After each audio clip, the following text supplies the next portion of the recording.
Hey there, and welcome to Juicy Celeb Talks. Young Lady Mace isn't holding back in his quest to teach Diddy a lesson in humility.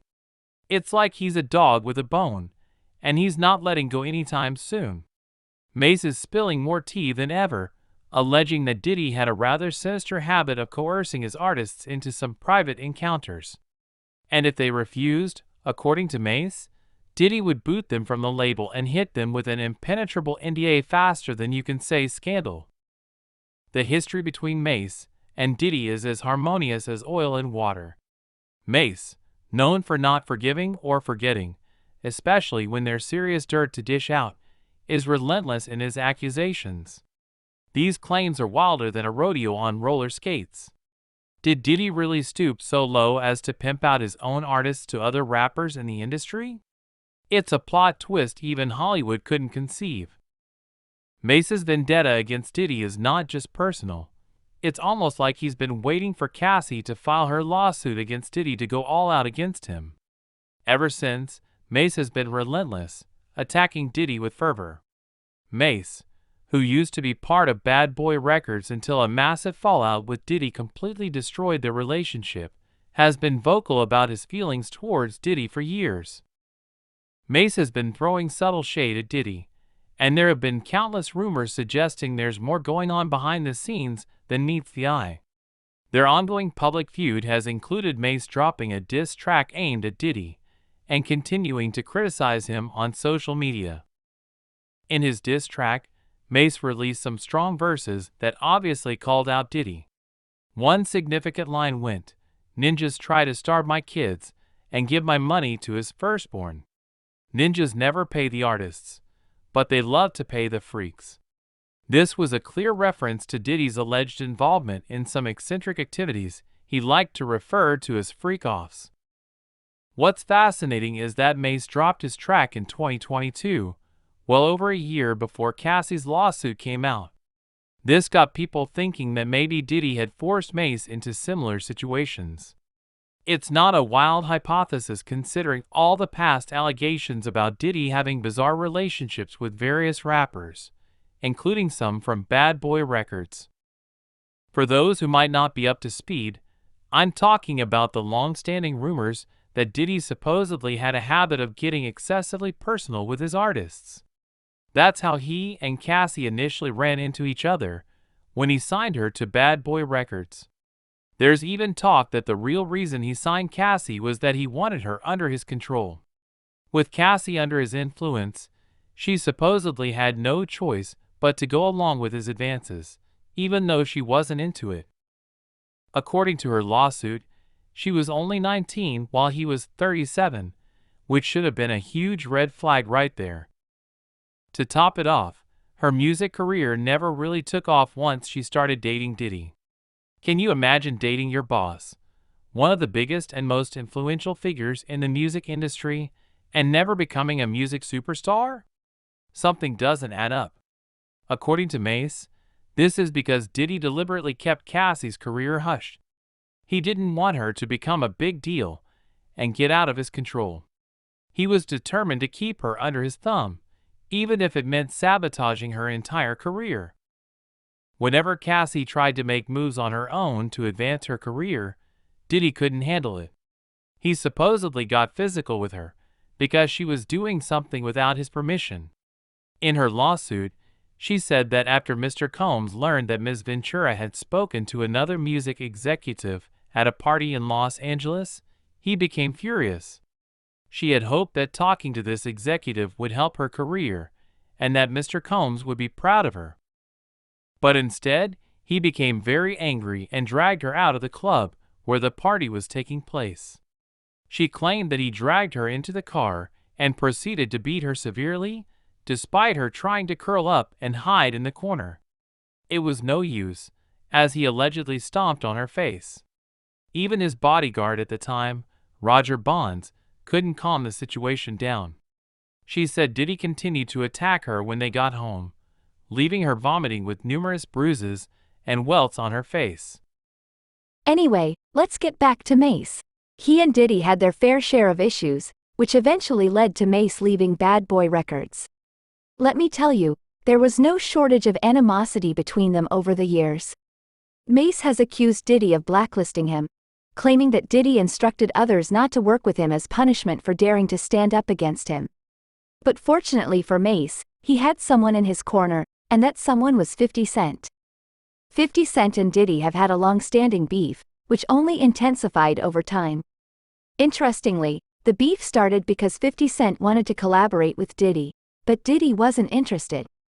Now, to be fair to Diddy, it wasn't about 50 Cent as a person. According to former G-Unit member Tony Yayo, Diddy was hesitant to sign an artist associated with guns and a criminal image, especially after the death of Biggie Smalls. Tony Yayo said, "We had a meeting with Diddy. It was me and 50, and he took the meeting out of respect. He had deals all over the table. I wasn't saying he was going to take the deal, he might have, but Diddy didn't want to take the deal because of all the drama." If there was anyone who understood the sting of rejection from Diddy and the struggles of breaking into the industry, it was definitely 50 Cent. So, it's no surprise he was quick to lend a hand to Mace. Plus, let's be real, he probably enjoyed the chance to stick it to Diddy by working with an artist that Diddy had gone out of his way to blacklist. In an interview, Mace dropped some hints, suggesting that Diddy might indeed be guilty of the allegations against him. He implied that Diddy went to great lengths to turn people against him because he knew Mace had some dirt on him. "I can't fault P for this because I can't say he's doing it, but I can't say he's not. So, if you look at the people who hate me, right? They're from Revolt shows that run." Revolt people who had the biggest issues with Mace and wrote the craziest stuff about Mace come from Revolt, who run Revolt. I'm actually asking y'all because things between Diddy and Mace took a turn for the toxic for a while. But there was a glimmer of hope in 2021 when they briefly reconciled. It seemed like they were on track to mend their relationship. However, that hope was short-lived as things soured once again. Mace then dropped the bombshell that Diddy owed him a lot of money. What's surprising is that it wasn't from recent dealings in 2021, but rather from way back in the late 90s and early 2000s, when Mace first signed with Bad Boy Records. However, Diddy clapped back at him, claiming that Mace owed him money, not the other way around. He said, "He owes me $3 million. That's facts. I have the receipts." Diddy also had an interview where he claimed that Mace didn't make all that much money while he was a bad boy, and whatever money he thinks Diddy owes him is imaginary. He even went so far as to refer to Mace as a fake preacher.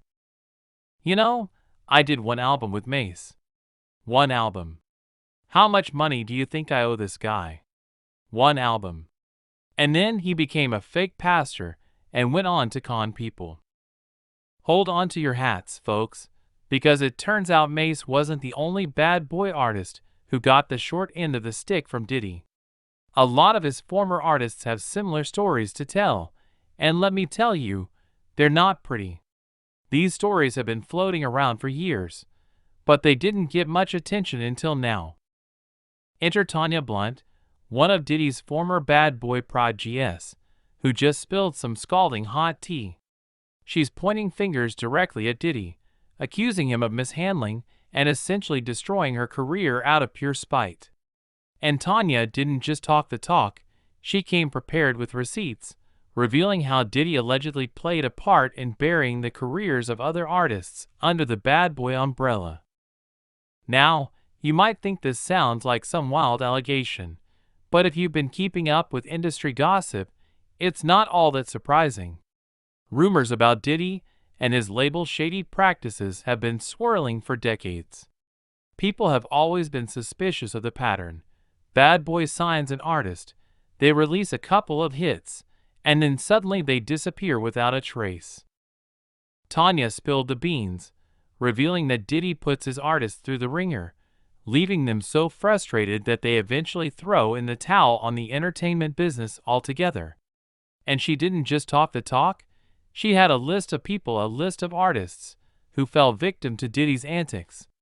According to Mace, the reason these artists were unsuccessful was that they weren't willing to play by Diddy's very peculiar rules, which, let's just say, included a bit of hanky-panky. Back in '96, Tanya Blount inked a deal with Bad Boy Records. Can you blame her? Bad Boy was on fire, and Diddy was this golden guy, a legend in the making. But it didn't take long for things to go downhill. Tanya's career took a nosedive, which she now says was because of Diddy's sheer negligence. She alleges that Diddy manipulated her in a way that forced her to quit the industry altogether.